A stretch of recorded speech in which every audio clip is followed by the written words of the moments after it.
Let's be honest, the Amazing Digital Circus is pretty fantastic. The newest animated series from Glitch Productions is here, and boy has it taken the internet by storm. Already reaching over 70 million views within a month, this wacky pilot episode about a carnival-esque purgatory and its inhabitants has staked its claim in internet virality. Let's get right into the show! The Amazing Digital Circus starts off with our host and ringleader, Kane. We get a Saturday morning cartoon type of theme song introducing the various characters: Gangle, Zooble, Kinger, Ragatha, Jax, and Kaufmo the clown, who is apparently absent. As the peppy tune continues, we meet a new nameless female clown who sort of just materializes out of nothing. She begins to panic and causes a bit of a stir among the residents. We get a nice exposition dump when Kane points out the new character as another human that has entered their realm. The nameless clown starts pulling at her face, attempting to remove a VR headset that's just simply not there. So, through some freak accident, our main character has been transported into this digital world inhabited by a handful of other potential humans that have been trapped there for an unknown amount of time. This strange and colorful purgatory is called the Amazing Digital Circus, where fun and family-friendly adventures ensue. Wait, so no one here can cuss? That's lame. Wait.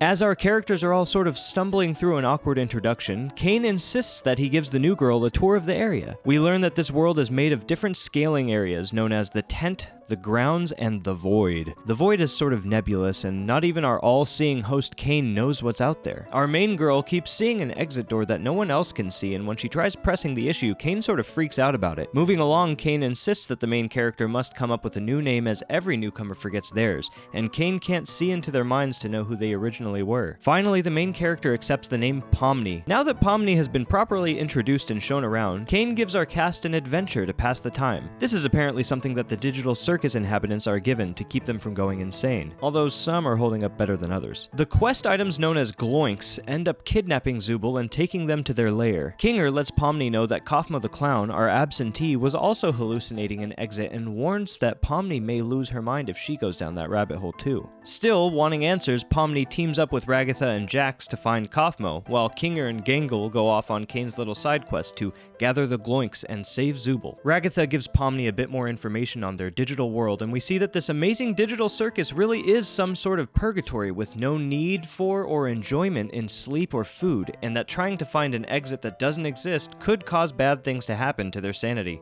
Fun! Our mini-crew gets to Kaufmo's room and find him in a terrifying state. Ragatha calls this being abstracted and implies that it's the result of chasing that unattainable exit and going insane. The abstracted Kaufmo goes berserk and attacks Pomni and Ragatha after Jax has fled. Somehow, the abstraction has infected Ragatha when she gets tossed around, and when Pomni tries to help, it quickly passes to her hand as well. Pomni does the only sensible thing and hot-foots it out of there. Meanwhile, the fleeing Jax meet up with Kinger and Gangle to join them on Kane's side quest to save Zooble and gather the gloinks. When they encounter the Gloink Queen, we snap back to Pomni finally returning to help Ragatha. Ragatha lets Pomni know that in order to fix this meth, they need to go find Kane. Jax, Gangle, and Kinger find Zooble in the Gloink lair and attempt to save them, but don't do that great of a job. Back on the surface, Pomni searches for Kane and sees that the abstracted Kaufmo is still rampaging through the tent. While she looks for Kane, she comes across the exit door she's been seeing once again, but this time she walks right through. The abstracted Kaufmo winds up falling through the floor and begins violently attacking the Gloink Queen. Taking this opportunity to get out of there, Kinger, Jax, Gangle, and the now rescued Zooble escape via a convenient escalator. Pomni is shown now wandering through the exit route that she found while looking for Kane. As she goes through door after door in these strangely silent backrooms-inspired office spaces, Pomni sees a strange computer that seems to evoke some panic in her, and we see this logo in one of the rooms.